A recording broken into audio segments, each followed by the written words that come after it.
What if history is repeating itself again? What if the spirit of Thomas Sankara never truly died in 1987, but returned fiercer, younger, and more fearless than before across dusty Sahel roads and bustling marketplaces in West Africa? A name echoes louder each day. Ibrahim Traoré, to many Africans, especially the youth, he's a breath of fresh air, a soldier who dares to defy France, a leader who refuses IMF debt, a voice that speaks of self-reliance, sovereignty, and African dignity. But where some see hope, others see a threat. Burkina Faso's Ibrahim Traoré is not playing by the rules of global diplomacy. Since seizing power in 2022, he's dismantled colonial-era agreements, expelled foreign forces, embraced Russia, and challenged the entire Western-led democratic order. He speaks plainly, like Sankara once did. He lives modestly, refuses luxury, and preaches Pan-Africanism not for applause, but for transformation. And just like Sankara, he may not be allowed to live long enough to finish what he started. PLO Lumumba, one of Africa's most revered legal minds, now warns of invisible hands external and internal that may be plotting to eliminate Traoré. The reasoning: he's become too popular, too independent, too uncontrollable. The parallels are haunting. In the 1960s, it was Patrice Lumumba. In the 1980s, it was Sankara. In 2011, it was Gaddafi. And today, it might be Ibrahim Traoré. So the question is no longer, is he controversial? It's who wants him gone and how far will they go? In this video, we explore the rise of Traoré, the enemies he's made, and the silent war playing out behind diplomatic curtains. Because when a young African leader defies the global order, history shows us his greatest danger doesn't come from his own people. It comes from those who once claimed to be his allies. It didn't begin with gunfire. It began with silence, with years of quiet frustration, with the weight of broken promises and buried hope.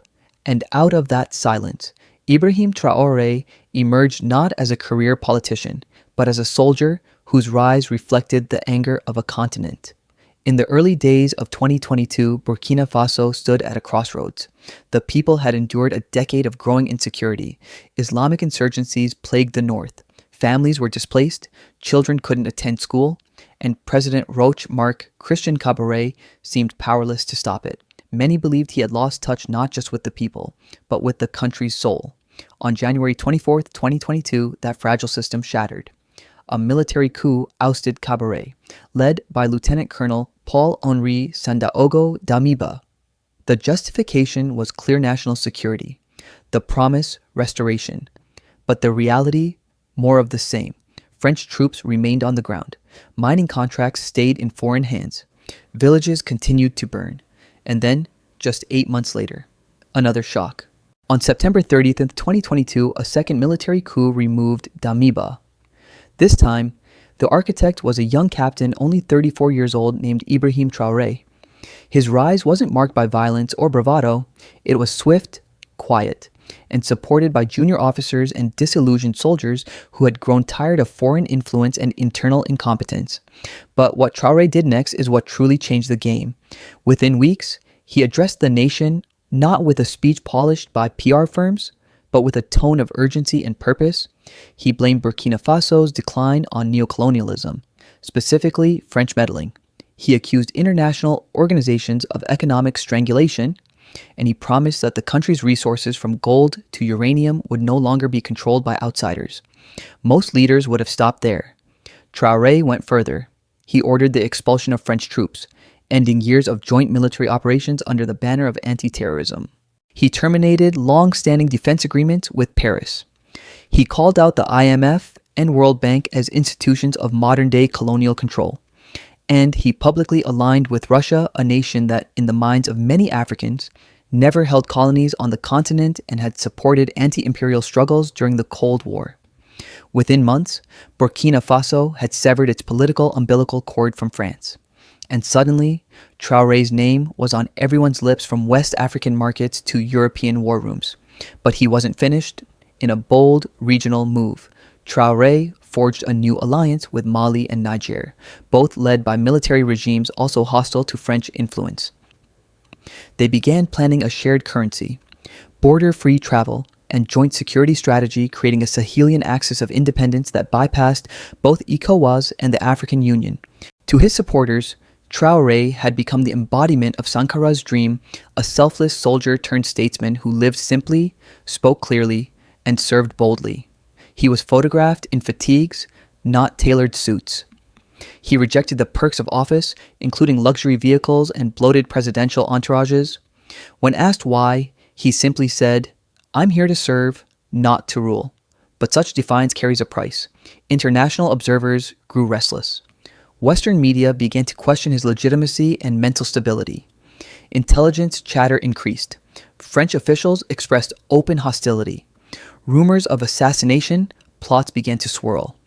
And in African capitals, some leaders started asking a dangerous question. Could this young man's rebellion spread? Because make no mistake, Traoré wasn't just leading Burkina Faso, he was igniting a fire across the continent. Youth movements in Senegal, Chad, and the Democratic Republic of Congo began referencing his speeches. Protesters waved the Sahel Alliance flags in the streets. Pan-African hashtags surged on Twitter and TikTok. And across Africa, young people began asking not if change was possible, but when. But the system does not forget, and it does not forgive. Traoré had not just changed policies, he had challenged the very foundation of post-colonial Africa. He had pulled back the curtain and named the puppet masters. He had refused to be managed, bought, or silenced. And in doing so, he became what PLO Lumumba calls a symbol marked for removal. Not through an election, not through debate, but through the same means that took Sankara, Lumumba, and Gaddafi disruption, betrayal, and elimination, because the most dangerous leader in today's world is one who cannot be controlled. The moment Ibrahim Traoré expelled French forces from Burkina Faso was more than symbolic, it was seismic. Until that day, in early 2023, the presence of French troops had been normalized across West Africa. Paris claimed they were fighting terrorism, but for many citizens, their presence was a daily reminder of a colonizer who had never truly left. So when Traoré, a 34-year-old military captain turned head of state, ordered the French military to leave without negotiation, without ceremony, it was a political thunderclap. It was the clearest act of defiance against France in a generation. And with that, the young leader moved from fringe to frontline in a global tug-of-war over Africa's future. France reacted with immediate offense. Officials in Paris accused Traoré of being reckless. French media outlets launched a wave of attacks, portraying him as an unstable radical, dangerously cozy with Russia, and incapable of governing. International channels echoed the sentiment. Traoré was not a leader, he was a threat. But on the streets of Ouagadougou, the atmosphere was electric. People waved Burkinabe and Russian flags side by side. Mothers sang songs of freedom. Young men shouted slogans once buried under years of silence. In marketplaces, radios played snippets of Traoré's speeches. He had become more than a president, he had become a symbol. And symbols are powerful, especially when they cannot be controlled. What followed next sent even deeper tremors through the West African region. Traoré, along with his counterparts in Mali and Niger, two other countries that had ousted pro-Western governments, announced a new Sahelian alliance. It was no longer just about national sovereignty, it was about regional revolution. Together, they declared the rejection of the French-backed CFA franc, plans for a joint currency, a military pact for mutual defense, a shared vision of post-colonial liberation. This wasn't a press release, it was a manifesto. To ECOWAS and the African Union, it looked like rebellion. To Western analysts, it looked like geopolitical disaster. To millions of ordinary Africans, it looked like hope. But hope makes the powerful nervous. Washington began to take notice not because of Burkina Faso's small economy, but because of the implications. Russian military contractors, many linked to the Wagner Group, were reportedly seen in the region. Talks about energy infrastructure deals with Moscow emerged, and the possibility of Chinese interest in trade agreements loomed just behind. Suddenly, the Sahel wasn't just about sand and insurgents, it was about leverage, influence, and the slow collapse of a Western sphere of control. From Washington to Brussels to Paris, the alarm bells rang louder. Burkina Faso was no longer under control, and neither were its neighbors. But perhaps the most chilling reaction came not from the media or official press statements, but from the shadows. Rumors began to swirl. Anonymous intelligence leaks, sudden reports of internal dissent, claims of planned unrest, allegations of assassination plots, and voices like PLO Lumumba's stepped forward to say plainly what many feared silently. Ibrahim Traoré may not be allowed to survive, and not just because he challenges France, but because he represents a terrifying question. What if an African nation succeeds outside Western control? That question threatens trillions in corporate contracts. It undermines decades of foreign policy assumptions. It inspires a new generation. And in the eyes of many who benefit from the status quo, that kind of inspiration is a dangerous contagion. African leaders, too, were divided in their response. Some scoffed, calling him a young firebrand who would fizzle out. Others watched with caution, fearing that their own militaries might follow Traoré's path. A few, like Ghana's John Dramani Mahama, urged engagement rather than isolation. But the people they knew, something had changed. They watched their president reject luxury. They saw him walk the streets without an armored convoy. They heard him promise food sovereignty, national dignity, and independence from the IMF. And they believed him. But belief alone doesn't stop bullets. And that is the bitter truth behind the applause. The higher Traoré rises in the hearts of his people, the more dangerous he becomes to those invested in Africa's silence. And history has shown again and again that the world rarely tolerates an African leader who stands on his own terms. That is the tragedy of the climax, and the warning that follows. When Ibrahim Traoré ordered the French military out of Burkina Faso, it wasn't just a geopolitical maneuver, it was a spark that lit a social wildfire. Across the country, people responded not with fear, but with pride. In marketplaces, rural villages, and even schools, the narrative shifted from dependency to defiance. For the first time in decades, many Burkinabe citizens felt like they were taking their country back not just from foreign troops, but from the weight of psychological colonization. This pride quickly evolved into civic action. Local farmers began organizing cooperatives aimed at food sovereignty. Urban youth, many of whom had long felt apathetic toward politics, started engaging in volunteer patrols, literacy programs, and agricultural initiatives. Universities hosted forums debating Pan-African economic models. Artists painted murals of Sankara and Traoré side by side. A nation long dismissed as poor and politically unstable was rediscovering its identity. This was Traoré's first civil consequence, restoring dignity. In parallel, his administration began rolling out reforms, not grand in scale, but deeply symbolic. He cut salaries of high-ranking officials, including his own. He reduced the size of his presidential motorcade. He froze foreign travel for ministers unless proven essential. These moves, while minor in budgetary terms, sent a powerful message. Leadership is not privilege, it's duty. In the education sector, public schools began incorporating content on African history, sovereignty, and post-colonial critique. Though the budget was limited, the curriculum was recalibrated to raise conscious citizens, not just job seekers. Teachers reported improved classroom morale, not because of resources, but because of relevance. However, the political terrain was not entirely fertile. Inside the government, remnants of the old elite officials loyal to prior regimes and international institutions resisted reforms quietly. Some sabotaged implementation through bureaucracy. Others leaked internal memos to international media, fueling the narrative of instability. The civil service, largely unreformed, struggled to keep pace with Traoré's demands for agility and transparency. But the real uncertainty came from the military itself. Traoré's authority depends on loyalty from the ranks, and while many soldiers admire his stance, military history in West Africa teaches a hard lesson: today's hero can become tomorrow's threat. Coup fatigue is real, and although Traoré has so far united his forces, the fear of internal betrayal is ever present, especially given the fate of Sankara, who was killed by his own men. Then there's the economic system. Traoré's nationalization efforts, particularly in mining, have disrupted powerful interests. Contracts with foreign companies are being audited. New revenue-sharing laws are being drafted. Some foreign firms have left voluntarily. Others, quietly backed by their governments, are pushing back with legal threats and lobbying efforts abroad. In the short term, this has led to a drop in foreign direct investment.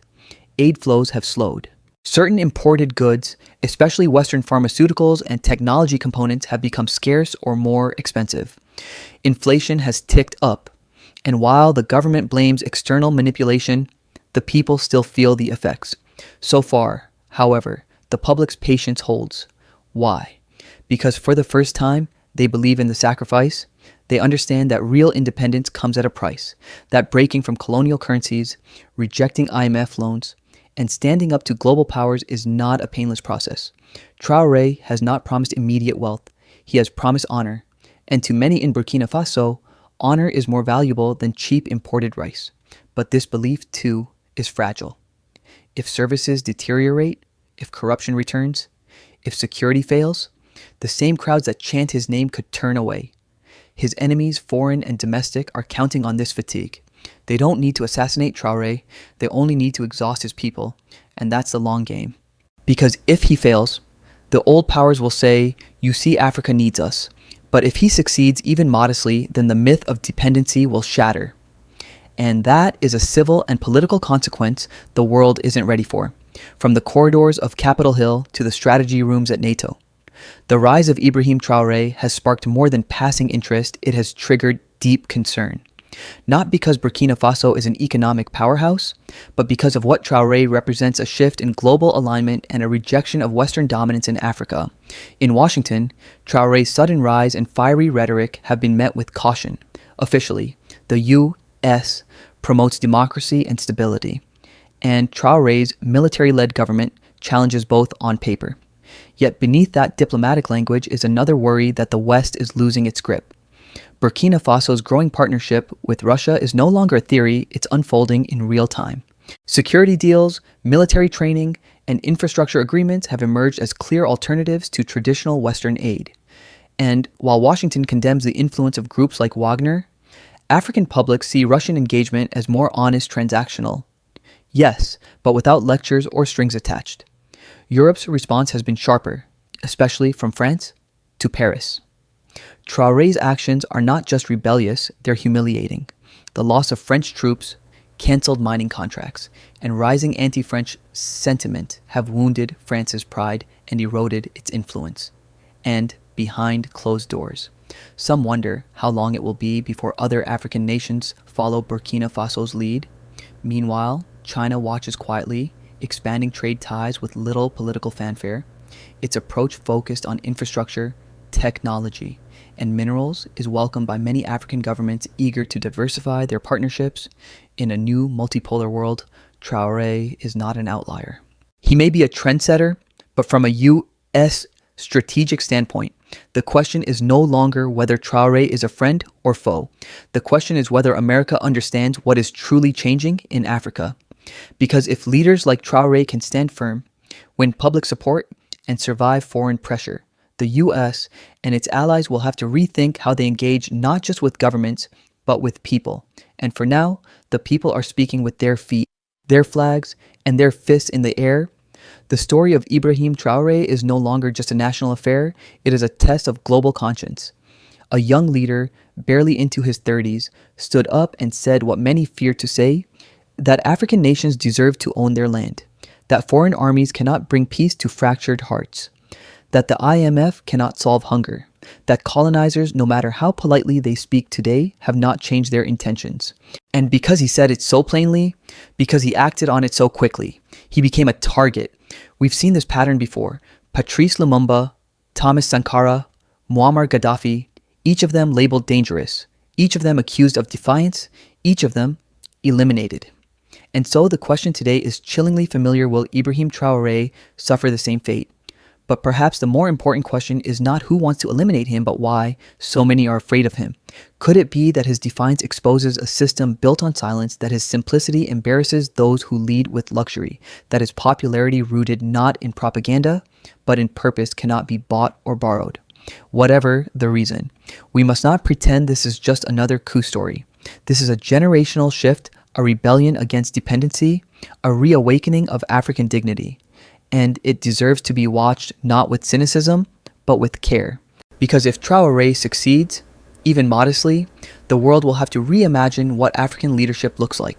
And if he fails, or worse, is erased, then history will have once again punished a man for daring to believe in his people. So we leave you with this. Do you believe President Ibrahim Traoré is writing a new chapter for Africa, or do you fear the ending has already been written by others? Please share this video if you believe truth deserves protection, not persecution. Subscribe if you believe stories like this shouldn't be buried beneath headlines. And comment below. Should we finally stop asking who will lead Africa and start protecting those who already do?